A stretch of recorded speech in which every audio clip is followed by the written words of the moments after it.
तो बजट में क्या उम्मीद रख सकते हैं आप, मैं, हम सब आम आदमी क्या आस लगाए बैठा है इस बजट से? बिल्कुल सीधी सरल भाषा में मैं अपने मेहमानों से इस बजट का विश्लेषण करा रहा हूं। अभी हम उम्मीदों की बात कर रहे हैं। एक और ट्रायल बलून जो फ्लोट किया जा रहा है सरकार की ओर से वो ये कि भाई नोटबंदी की इतनी मार पड़ी तो कुछ ना कुछ गरीबों को दिया जाए, और वो ट्रायल बलून है यूनिवर्सल बेसिक इनकम स्कीम कि हर महीने कुछ पैसा, वो 500 हो सकता है, 1000 हो सकता है, 1500 हो सकता है, वो खाते में डाल दिया जाए, सीधा कैश ट्रांसफर हो जाए जनधन खाते में। ये एक पायलट प्रोजेक्ट की तरह मान लिया जाए। निरंजन दा, इसकी मानगी देखने को मिलेगी। नोटबंदी का कितना असर आपको बजट पर दिखेगा? देखिए, अगर इस बजट में पायलट के तौर पे भी अगर इंट्रोड्यूस करते तो मेरे ख्याल से थोड़ा सा कॉन्फ्लिक्ट हो जाएगा, क्योंकि कल के इकोनॉमिक सर्वे में साफ कहा गया कि इस पर बहस होनी चाहिए जी। तो बहस किए बगैर आप उसको ऑलरेडी पायलट प्रोजेक्ट में कर देते, पहली बात। दूसरी बात है कि यूनिवर्सल तो बहस के बिना नोटबंदी हो गई, हाँ, तो यूबीआईएस भी हो सकता है। हाँ, हो सकता है, लेकिन समझने वाली बात है, इसको थोड़ा सा कंफ्यूज किया करने की कोशिश की जा रही है। यूनिवर्सल बेसिक इनकम अगर होगा कि बैंक में डायरेक्ट पैसा आ जाएगा, तो ये जो अभी फिलहाल सब्सिडीज अवेलेबल हैं उसके एक्स्ट्रा नहीं होगा, कोई और सब्सिडी को काट के दिया जाएगा। जितना कि हम समझ रहे हैं, जो सरकार की जो सोच है वो ये कि जो पीडीएस सिस्टम है उसको वाइंड अप करके, वो तो सीधा गणित है। मैं हिसाब लगा रहा था, 20 करोड़ खातों में 1-1 हजार रुपया हर महीना भी दोगे तो 3.5 लाख करोड़ से ज्यादा का खर्च आएगा। तो अभी जो है कि सब्सिडीज मिलती हैं, वो सब्सिडी मिलती है किसी खास चीज के लिए। सामाजिक तौर पे ये एक चुनौती होगी कि अगर आपको कैश दिया जाएगा तो जिस चीज को ऑलरेडी उपलब्ध है उसको खत्म करके आप कैश दे दें। क्या हमारी समाज में इतनी कॉन्शियसनेस है कि उसको उसी चीज में खर्च किया जाए जिसके लिए हमको सब्सिडी मिलती थी, मतलब पर्याप्त भोजन। तो ये एक बेसिक सवाल कि कैश अगर हाउस होल्ड मेंबर के, मतलब जो पेट्रियार्क है उसके घर बैंक में अगर पैसा चला जाएगा तो क्या उसको वाकई परिवार के न्यूट्रिशन के लिए इस्तेमाल किया जाएगा? ये एक सोचने वाली बात है। संजय, आप कुछ कहना चाह रहे हैं? एक यहाँ पे एक इसका छोटा सा ऑल्टरनेटिव मैं बताना चाह रहा हूं। मैं अभी आते वक्त मेरी बात हो रही थी कि हमें कुछ ऑल्टरनेटिव मैकेनिज्म या ऑल्टरनेटिव सिस्टम भी क्रिएट करने पड़ेंगे। अभी प्रोविडेंट फंड जो डिपार्टमेंट है, इन्होंने एक वित्त मंत्री को रिकमेंडेशन दिया है, जिसके तहत क्या किया, क्योंकि रेल बजट इस बार मर्ज्ड है, दोनों इकट्ठा चल रहे हैं, तो उसमें उन्होंने ये कहा है कि जैसे एक वीकर सेक्शन है सोसाइटी का, कुलीज इन रेलवे स्टेशन में, तो प्रोविडेंट फंड डिपार्टमेंट ने एक रिकमेंडेशन दिया है वित्त मंत्री को कि पर टिकट पे एक 10 पैसे का एक लगा दिया जाए, जिससे सेस लगा दिया जाए, जिससे कि एक मुश्त राशि आ जाएगी और वो राशि उसके कुलियों के कल्याण के लिए और कुलियों के लिए ही खर्च की जाए। उनके आपने ये जो सेस की बात कर दी, तो मित्तल साहब मुझे ये बताइए, लगातार प्रभु हमें बता रहे थे कि भाई 1 रुपए में से 58 पैसा लगता है, बाकी तो 42 पैसे सब्सिडी के करीब है, 42 या 44 पैसे। वो चीज क्या कम होगी? ये सवाल मैं इसलिए पूछ रहा हूं, लगातार जो रेलवे दुहाई देता है कि जैसे बहुत बड़ा जन कल्याण कर रहा है, वो जन कल्याण क्या, सफर में सफर, सर, अंग्रेजी वाला सफर बहुत करना पड़ता है। मैं अभी 3 दिन पहले अमृतसर से आया, कहने को स्वर्ण शताब्दी वो ट्रेन नहीं थी सर, बदबूदार डब्बे, उधड़ी हुई सीटें, और ऐसे वहां पर कील ठोक ठोक के आपने कर्टन्स लगा रखे हैं जो शायद 12 महीने से धुले नहीं थे, कहने को सबसे अच्छी ट्रेन। देखिए साहब, 2 चीजें हैं जब हम रेल में सफर की बात करते हैं। एक तो होती है जो कि हमारी सर्विसेज फाइनेंस के कारण अफेक्ट होती हैं, एक होती है जो कि एक वहां का वो ये सिस्टम बन गया है, लोग चाह करके भी नहीं करना ये जो चाहते हैं। तो जो श्रेणी आप उधर बता रहे हैं, ये उधर फाइनेंस के कारण इफेक्ट नहीं होती है, पैसे की थोड़ा बात होती है। एग्जैक्टली, मैं भी वही कह रहा हूं। बिल्कुल बदबूदार, आप वहां जाकर गच खाकर गिर जाए। तो उसके लिए तो रेलवे मिनिस्ट्री को ही अपने आप को ऐसा वो ये जो है कुछ सिस्टम कुछ करना पड़ेगा, maybe checking, carrot, stick and carrot and all that, कि ये चीज ठीक हो। ये कब होगा? बूढ़े हो जाएंगे साहब, ये तो देखिए ऑनगोइंग का भी प्रोसेस है, ये तो उसमें जो है अब कोई अगर चलता वाला ये जो कॉन्सेप्ट है हमारे देश में, वो ये रेला है, ये हमारा भारतीय रेला है। लेकिन बजट मर्ज होने का जो सबसे बड़ी हम उम्मीद लगाए बैठे हैं कि जो हमारे पुअर में फाइनेंस हैं, जो अभी जैसे for example plant non plant expenditure को हटा करके वो कैपिटल एंड हमें रेवेन्यू इतना की बात वादा कर ही रहे दिखा हैं। दे सरकार की हम आपको 42 पैसे 44 पैसे की ये सब्सिडी देते हैं 1 रुपए के खर्चे पर, हम नहीं देते आपको, वो मादा दिखा सकती है वो सरकार। अगर हो जाएगा तो अब जैसे मैंने आपको शुरू के अंदर बताया कि पैसेंजर सेगमेंट में 30,000 करोड़ का लॉस इस साल होने की उम्मीद है हमें। वो अगर हमें सब्सिडी अगर वही by way of increasing fair अगर हो जाता है तो रेलवे के ये फाइनेंसेस तो खुद इंप्रूव हो जाएंगे। और फाइनेंस की बात हो रही है, मेरे साथ सुरेश कोटक एग्जीक्यूटिव डायरेक्टर हैं कोटक महिंद्रा बैंक के। और सुरेश बाबू, मैं अभी मीरा सान्याल से भी बात कर रहा था, पैसा तो आ गया है बैंकों में, उसको रिकैपिटलाइजेशन तो ना कहें, लेकिन बैंकों की और प्राइवेट बैंक से क्योंकि आपका ताल्लुक है, प्राइवेट बैंक सरकार से क्या उम्मीद रखते हैं?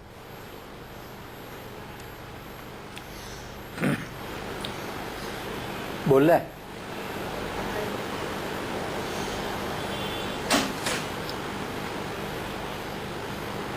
कोटक साहब, आपसे सवाल है ये, प्राइवेट बैंकों की क्या उम्मीद है अरुण जेटली से?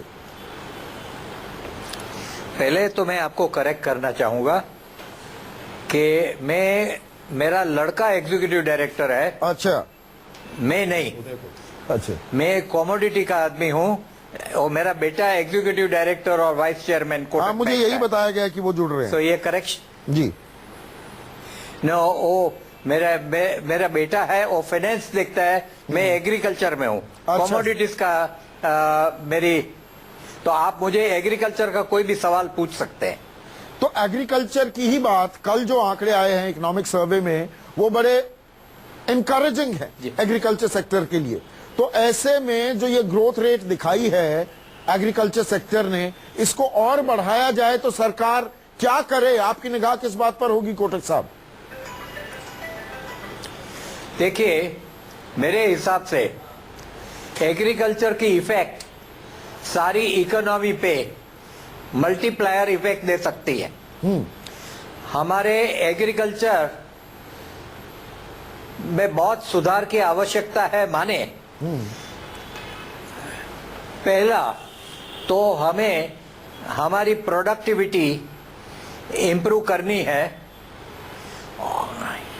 और दूसरा कि जो हमारी एग्रीकल्चर वेस्ट और residue of the present crop, ये दोनों को यूटिलाइज करके हमें ये ऐसा इंप्रूव कर सकते हैं जैसे हमारे देश को बहुत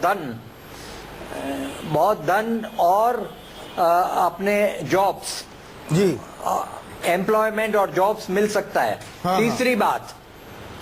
तीसरी बात कि जो हमारी वैल्यू चेन में जो गैप्स है, वो गैप्स को हमें मिटाना है, इंटीग्रेशन देना है, और टेक्नोलॉजिकल अपग्रेडेशन और सिस्टम अपग्रेडेशन,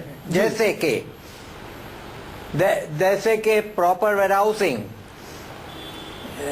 प्रॉपर लॉजिस्टिक्स हाँ, वगैरह जो अनुषंगिक बातें हैं, ये तो इन पर ये ध्यान सब करने देना से होगा। वेयर हाउसिंग की economic- आपने अहम बात कही है। हम लगातार पिछले महीने दिखा रहे थे किस तरह से आलू की फसल, उत्तर प्रदेश 10-12 जिले हैं जहां पर, जिसको आलू बेल्ट कहा जाता है, वहां फसल कैसे बर्बाद हो रही है। लालू प्रसाद यादव अपने ही अंदाज में क्या उम्मीद लगाए बैठे हैं रेलवे बजट से, सुनिए लालू क्या कहते हैं।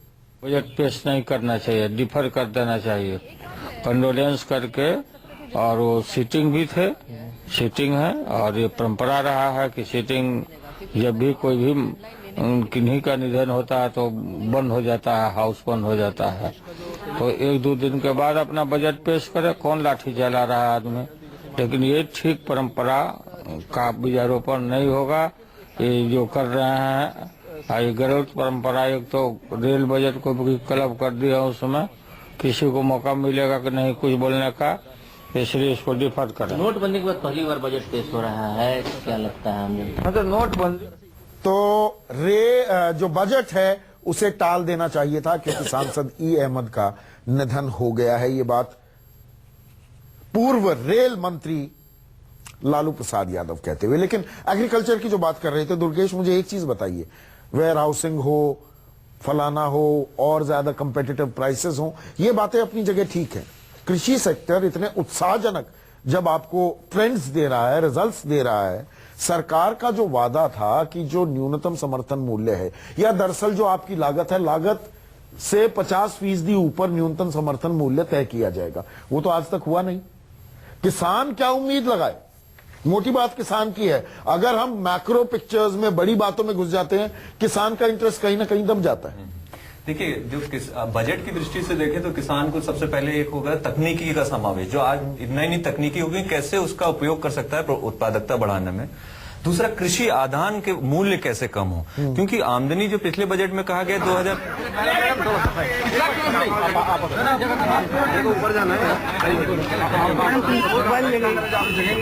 Please keep quiet. आप शांत हो जाओ, दो माइक, शांत हो जाओ मैम, मेक स्टेयर्स और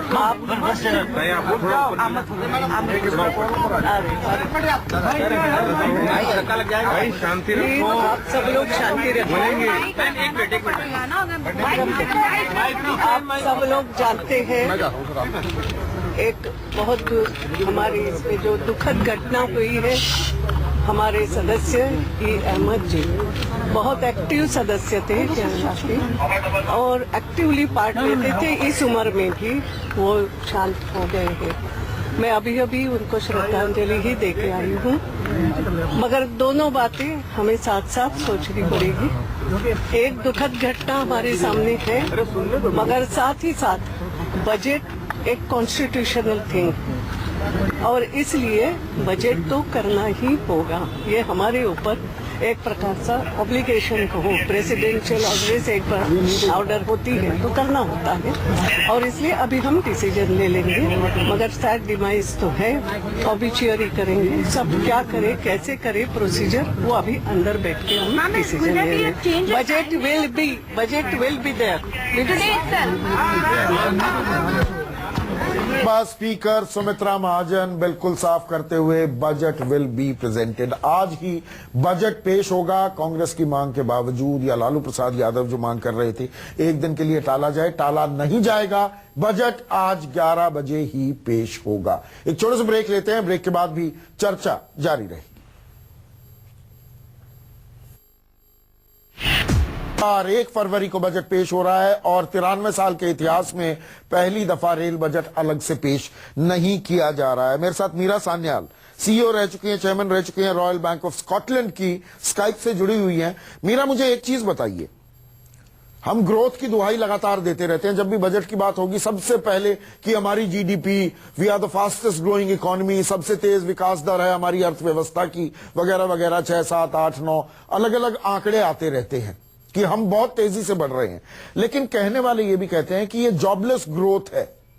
आंकड़ा जो जुलाई से अक्टूबर का है वो कहता है कि सिर्फ 77,000 नौकरियां मुहैया कराई गई। तो रोजगार को लेकर, एम्प्लॉयमेंट को लेकर आप क्या बड़ी घोषणा की उम्मीद कर सकते हैं? ये एरिया ऑफ कंसर्न है, इसमें तो कोई दो राय नहीं हो सकती।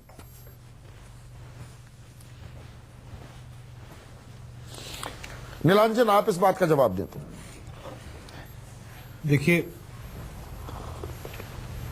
ये बजट जो है, ये मैं बार बार बोल रहा हूं कि इसको हम लोगों को सिर्फ एक इकोनॉमिक एक्सरसाइज के तौर पे नहीं देखना चाहिए। ये खास एक पिक्यूलियर मोड पे आती है मोदी जी के प्राइम मिनिस्टरशिप के टेन्योर में, जहां पे उनको बहुत कॉन्क्रीट स्टेप्स लेने इकोनॉमी को रिवाइटलाइज करने के लिए, और पॉलिटिकली जो सवाल उठे उनके टेन्योर पे उनको टैकल करने के लिए, ताकि जो 2019 की जो तैयारी करनी होगी उनको पार्लियामेंट्री कैंपेन में, उसके लिए वो सही दिशा पकड़ सके।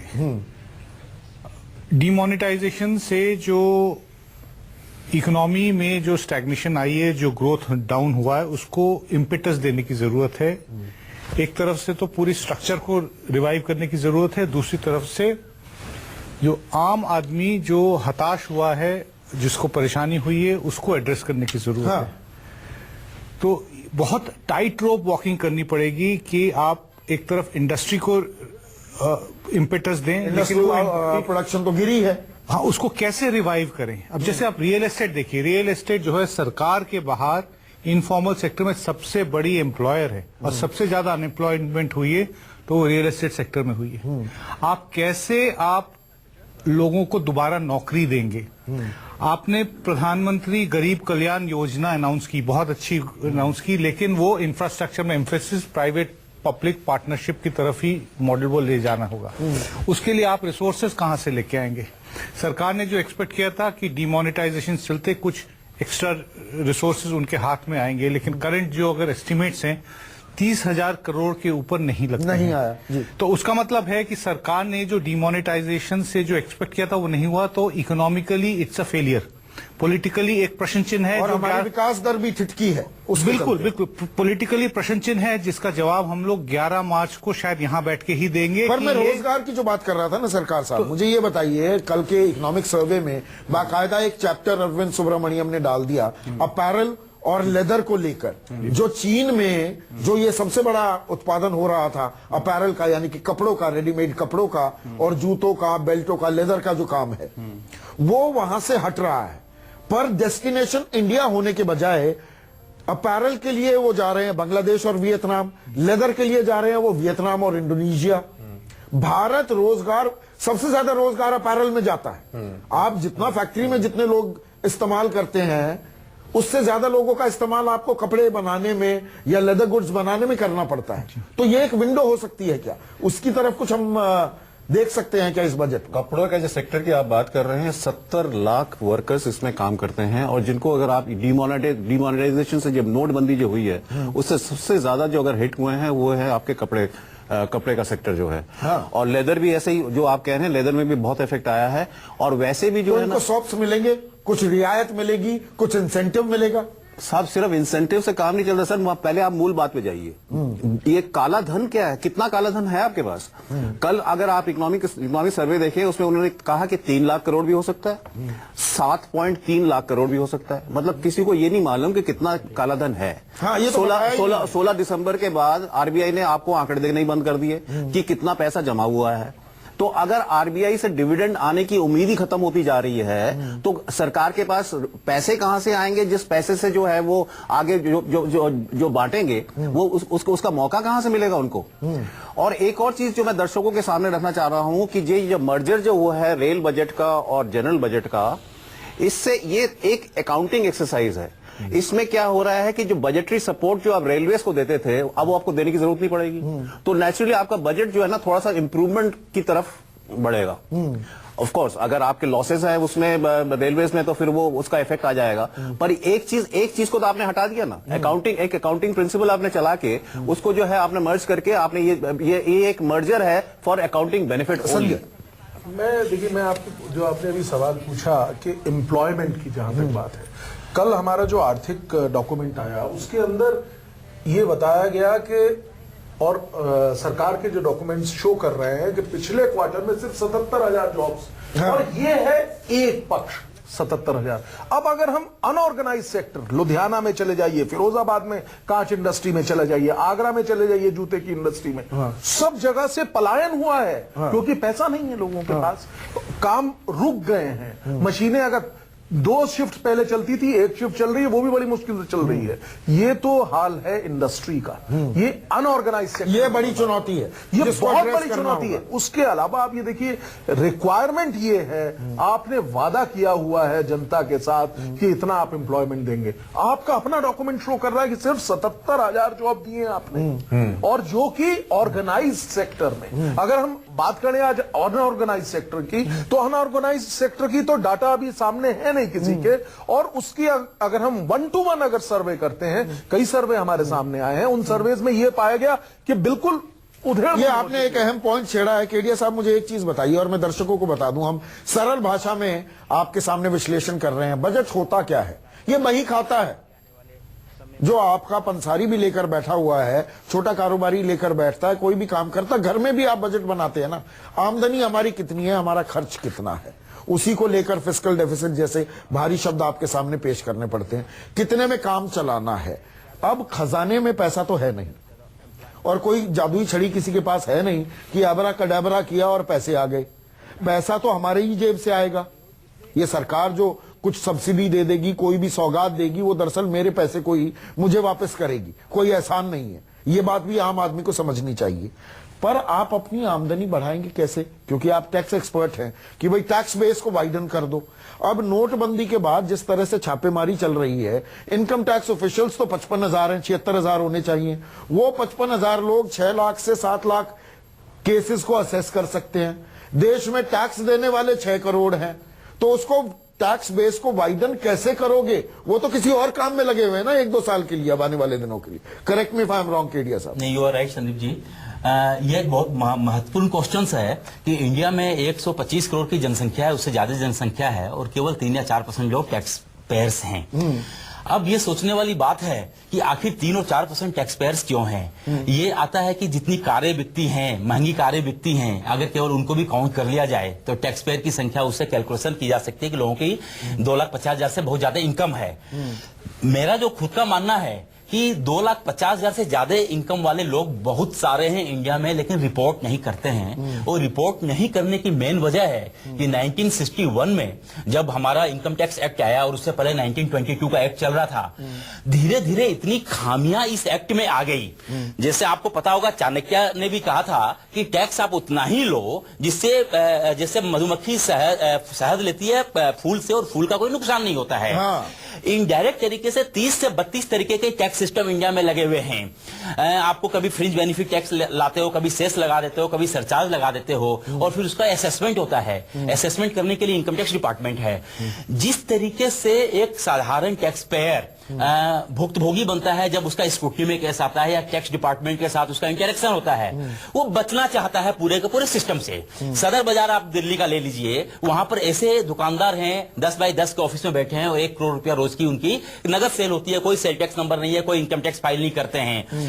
हम ऐसा टैक्स सिस्टम क्यों न लाएं? प्रिजम्पटिव टैक्सेशन की स्कीम 1400 रुपया की पहले हमने लेके आई थी। आप जो कहना चाहते हैं टैक्स पेयर का बेस हमारा कैसे बढ़े? डायरेक्ट बेनिफिट टैक्स पेयर को अगर हम दें, इंसेंटिव्स दें, जैसे अगर मैं पैन नंबर मेरे पास है, मैं टैक्स पेयर हूं, मैं अगर रेलवे का रिजर्वेशन कराता हूं, मेरे को कंफर्म रिजर्वेशन मिलनी चाहिए।